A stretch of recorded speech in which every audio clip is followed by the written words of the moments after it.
Welcome to the world of XCrusaders. Rise, an XCrusader, and prepare to saddle your kingdom. Hello everybody, it's Koala here from XCrusaders Australia. Welcome to this video. Great news, we are going into community testing, open testing. We've been doing closed testing for about 3 weeks now with our lords from our community. So lords are pretty much alliance leaders and members of our community that have a certain amount of tokens, be it the crown or ex-crusader token. So they've been going through and they've been testing the build. They've been finding a couple of bugs here and there, but the good thing is a lot of those we've already picked up on, as we're about probably 4 builds ahead of them. And the great thing is they've been able to play through and share with the community their experience so far, what's been really positive, so it's really good to see. But in saying that, it's now time to open up to the whole community. So the XCrusaders community, Equilibrium Games community, Immutable, XRPL community, the whole crypto community, everybody will be able to play XCrusaders. What's very exciting. So I thought, you know what, let's do a video just showing the login features, the selecting of alliances, the map, and then we'll go into some gameplay. And what I'll do is I'll explain things to you, give you some pointers and some tips about things that I think you should be doing before, say, selecting an alliance or before looking at acquiring land when that becomes available, because I think there's a bit of things you need to understand about XCrusaders and how we're a little bit different to many other Kingdom Maker games. So we'll use the Xaman wallet to log in today. So as you can see, we can click either or. So you can get the Xaman wallet on Play Store and iTunes, and Immutable, you just create a Immutable passport and then you'll be able to get prompted to log in. So as well, to just add, playing XCrusaders will be through the Equilibrium Games launcher. So you'll go through their website, download the launcher. There's heaps of other games with Equilibrium Games coming live and that are in testing or are live already. So go check them out, make sure you follow them on X, see what videos they're putting out as well on YouTube, because there's a lot of good content there to look at and potentially some games that you might enjoy playing as well. So as you can see, we've clicked the Xaman login. So I'll just get my phone out and I'll scan that QR. So on my mobile, it's prompting me now to accept the login to the Equilibrium Games marketplace, because that will connect up. It's logging in, it's all done. So now it will give me the option to choose my alliance. So straight off the bat, you have a big decision to make, and I'll elaborate on this just a little bit for you. Selecting an alliance at the beginning now, connecting it to your wallet profile in-game, you need to ensure that you've had to think about which alliance you'd like to join up with, and I guess coming into our community and seeing which alliance best suits you. So in saying that, there's a couple of reasons why, and this is what makes XCrusaders, I think, very different to pretty much any other Kingdom Maker game I've seen so far, even in the Web3 space. Since we're so heavy on creating a player-driven economy, the alliances and the alliance leader, they can set tax rates on all resources traded within the marketplace for that alliance. So in saying that, the alliance leader, he could set a 10% tax, an 80% tax, it's up to him or her. It's up to the alliance members to then vote on what the tax rate should be and negotiating with the alliance leader on benefits. Now, when I say benefits, every player can tribute resources to one another. So essentially, the alliance leader, he could take in, say, a 30% tax, and he could say, okay, 50% of that 30% I'll redistribute to all active alliance members at the end of every month. This is going to be the same for regional owners as well, what we'll go into, but for the moment for alliances, this is where you need to be talking to the alliance leaders, if there is one, talking to the alliance members, and seeing what's on offer before you go in and select an alliance. So at the moment as well, there's some alliances, there's no leader. So that means pretty much there's no tax rate, but the tax rate will be set on averages. and you'll need to, I guess, have a chat to other members and look at if anybody's going to be taking over that alliance. If not, the alliance will become, I guess, not very productive because you won't have a leader to help guide you. So you need to have a look at this as well. And obviously we'll be having alliance wars, so the alliance leader, he can set enemy targets, so when you're going to multiplayer battles, you're matchmaking against the right people. So anyway, so we'll just select one of the alliances. So I like the Vikings, so we'll go to the Viking. It will now prompt you to put your name in. So if you use a certain name in Discord, or if you're a part of an alliance, or you know, anything you like, you can put whatever. So I'll just put Koala. Click OK. It will now take me to our home screen. So you have two options here. You can leave the game. I highly recommend not to do that. Or you can go Enter Kingdom. So clicking Enter Kingdom will take you to this map here. So this map is the kingdom map for XCrusaders. So as you can see here, there's a lot of different shaped lands, or these actually regions, and there's different biomes. So in total there's 55 regions, so these little highlighted sections are regions, and in total there's 10,000 lands. Now every new player coming in, they'll start within the forest area in the free land. Now the free land is pretty much the land for all players. They get a free plot of land, and that means you're not paying for it. It's a free land. So from there, if you do wish to expand and get your own land or acquire a region, you can do it through here. And also the really cool thing that I quite like is with the alliance features and with the land features turned on, you can see the stats of every region. You can see how many people are in that land, in that region, sorry. You can see what the tax rate is, who owns the region, if there's a dominant alliance in that region. You can see all this data. You can see like the trading volumes. You can see everything you need to know about that region. This helps the player understand which region they need to move into based on the productivity in the region. The region owners can also name the regions to whatever they like, so this will help in I guess communication within, say, Discord or Telegram or wherever it is, to letting people know who owns which region, so it's easier to find for players. So you have all different biomes, and how it works is every biome is a little bit different. So as you can see here, forest, you have snow. So the forest might have more wood, while the snow biome might have more gold. Every land within the region there's 4 rarities in total. So you have from common to legendary. Now how it differs is that the lands have different amounts of resources and sizes based on the rarity. So when you start looking at which land you would like, you got to have a strategy behind, okay, what am I going to be doing? Do I want to dominate wood production on the marketplace so I can sell, or you want to have a hybrid option where you want to have a bit of everything?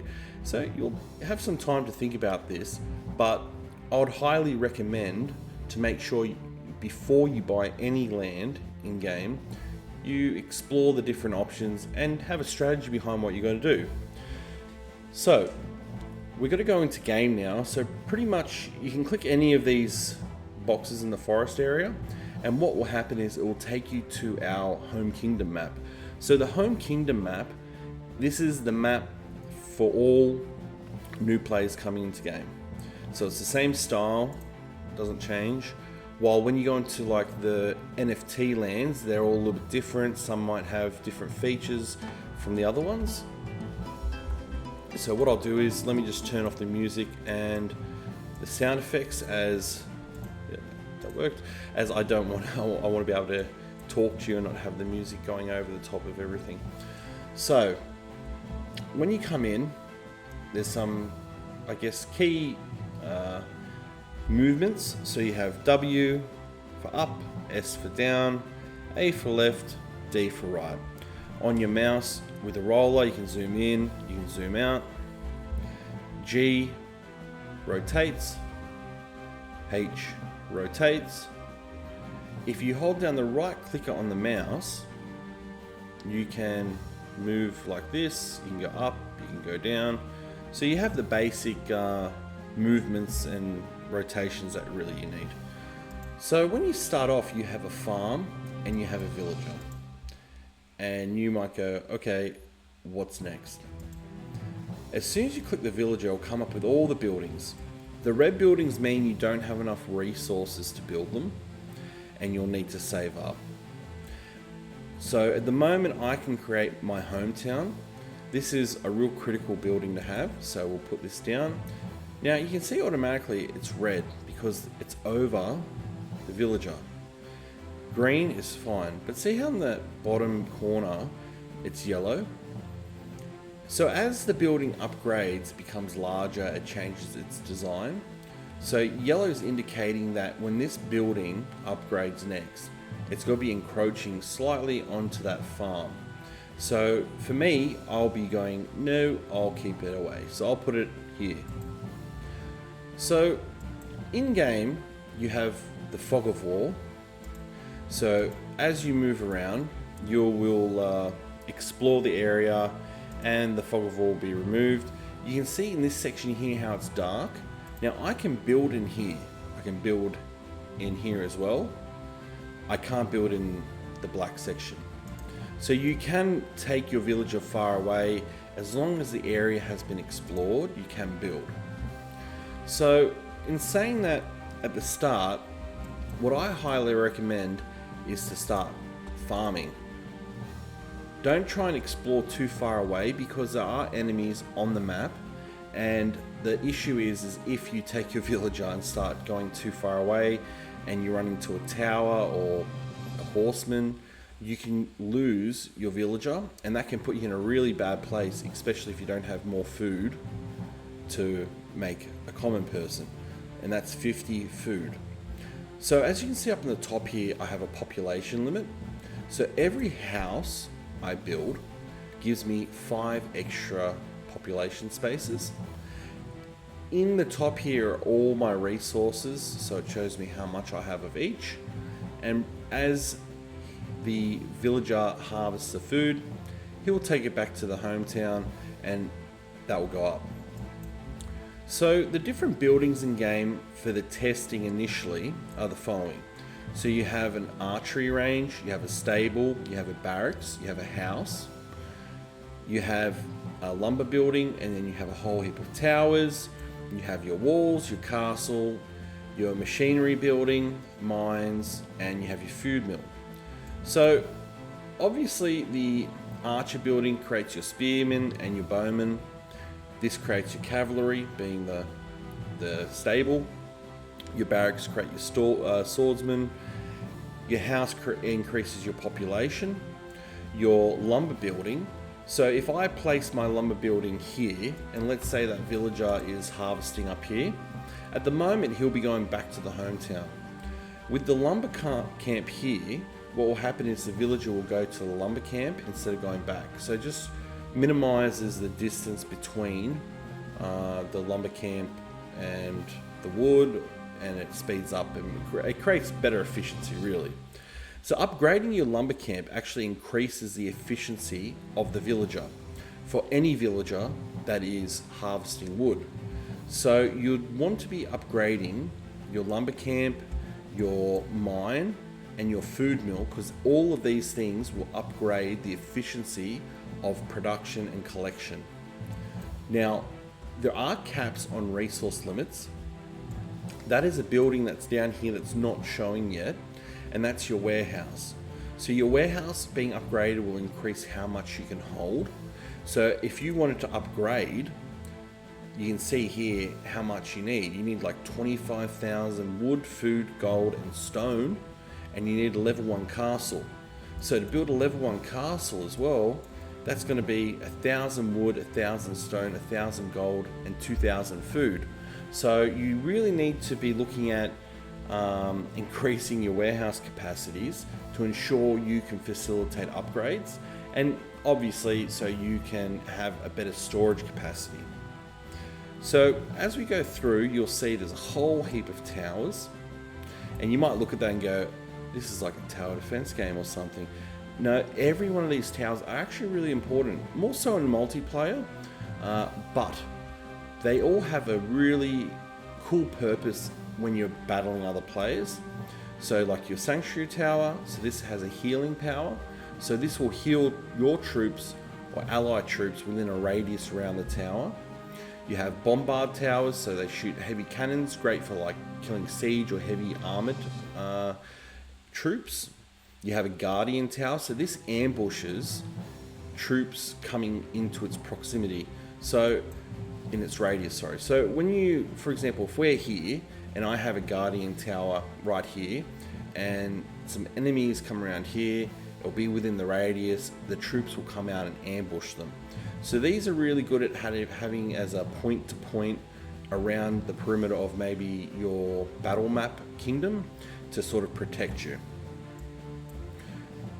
Then you have your heavy archer, so that shoots heavy arrows quickly. You have your patrol tower. So this tower, it doesn't have much damage, but it has a really, really long range. So it'll help scout out any enemies that you're trying to get. The ironclad tower, it's a blend between your heavy tower and your guardian tower. So you can put troops in there and it shoots heavy arrows at the same time. You have a light arrow tower, you have a light cannon tower. So they're good to start off with their low value to just sort of defend within your kingdom as you're getting started. You have a venom tower, so that poisons the ground. So pretty much anything that comes into its area will poison. There is an enemy one further up. I'll take you to that before we finish the video so you can have a look. We have a ballista tower, so like a real heavy crossbow tower. Great for taking out heavily armored troops, cavalry, things like this. A venom spire tower, so that shoots and poisons the ground. It's a little bit different to the other one where the venom tower just poisons the ground and that's it. The spire poisons the ground, but it has a lasting effect where it slows down the enemies as well. So it has an extra additional kicker on it. You have walls. So the walls you can sort of place down, connect up. You can create gates, and on the ends of every wall there's little towers, and you can put crossbowmen or archers onto those points to protect the area around those little towers. You have your castle. So your castle, I would say, other than your hometown, would be probably the most important building in game. So the castle allows you to enter all multiplayer battles. It allows you to also send resources and troops to reinforce you in the multiplayer battles.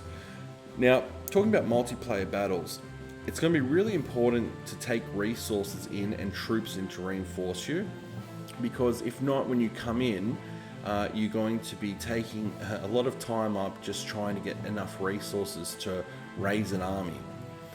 The gameplay in multiplayer is quicker than the home kingdom. Home kingdom is your standard speed of the game, while your multiplayer could be like 30 to 40% quicker.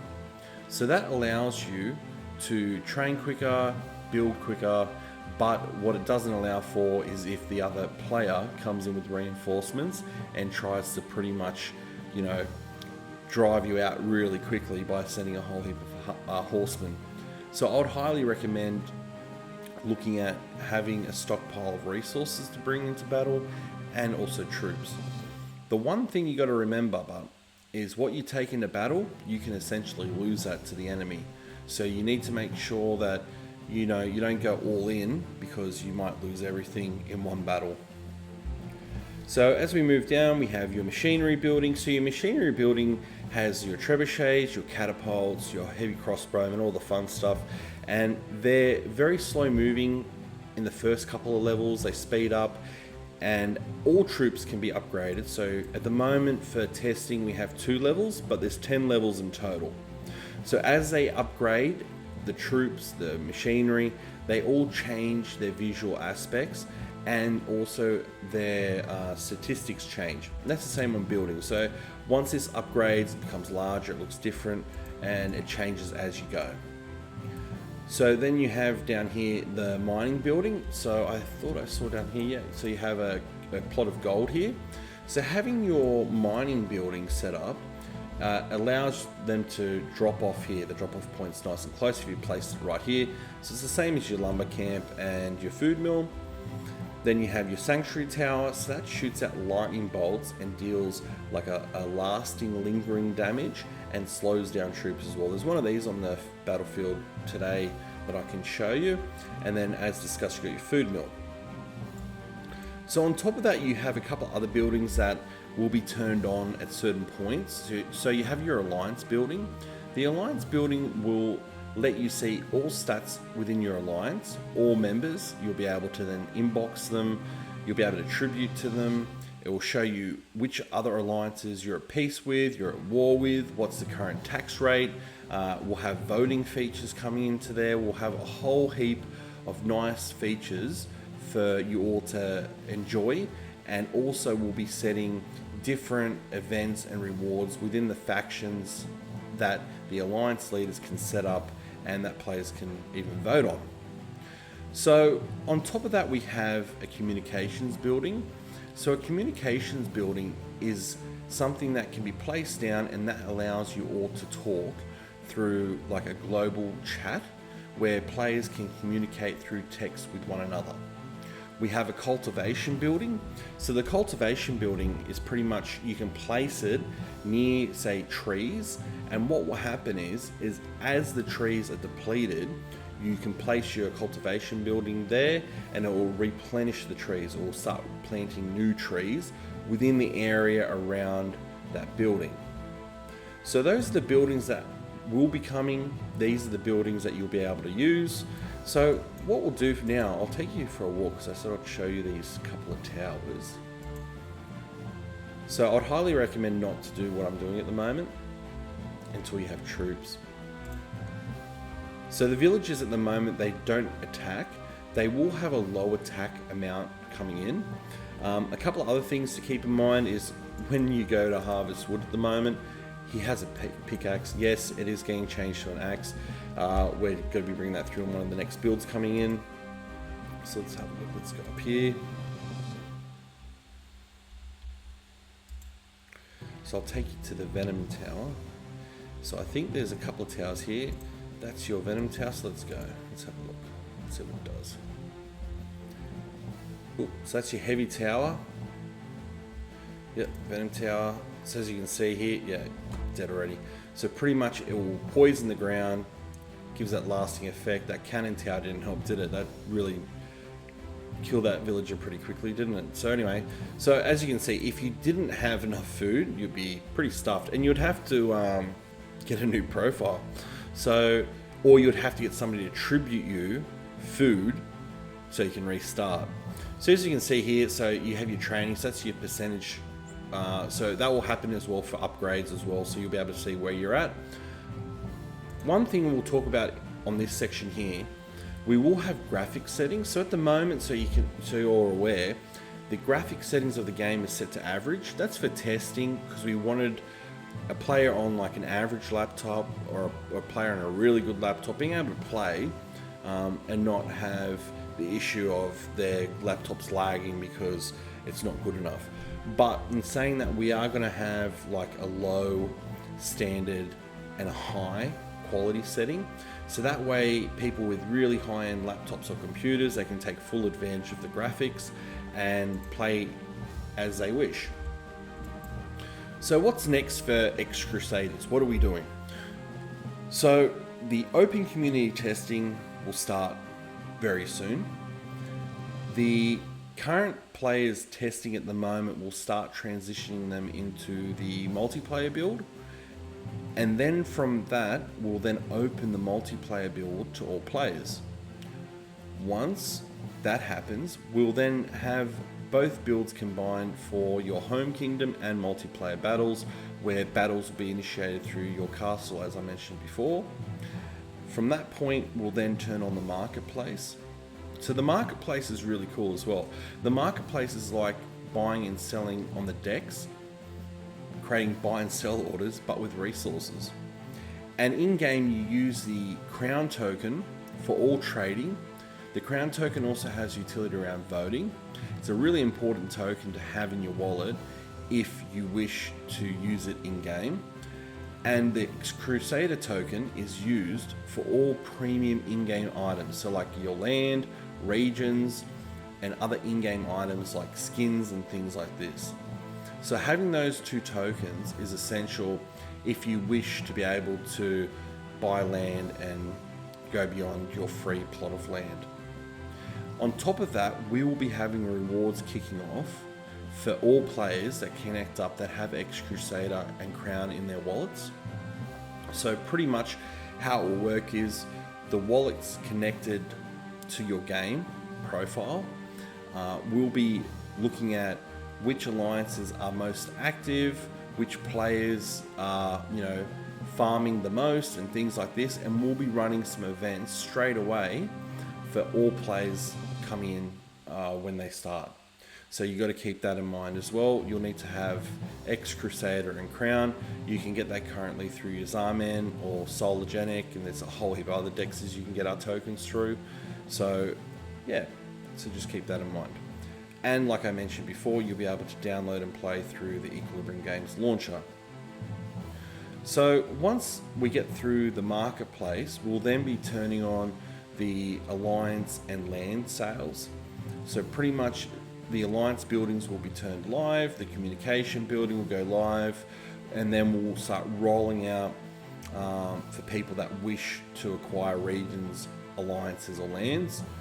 And before that, we'll do a lot of education around the lands, the regions, alliances, so you all have a really good understanding of like maybe why you would like to have a region. So we'll make sure that we run that in parallel with the website. As a lot of you know, the website's getting redone at the moment, so we're probably 80% there. That will get turned on and we'll have all the information ready for you to view on lands and regions, alliances, buildings. You'll be able to see 3D models of heroes. It's actually really come together quite nicely. And then once that's all done, then we'll move into turning on other parts of the game and just improving where we can. So in saying that, that's pretty much it for today, guys and girls.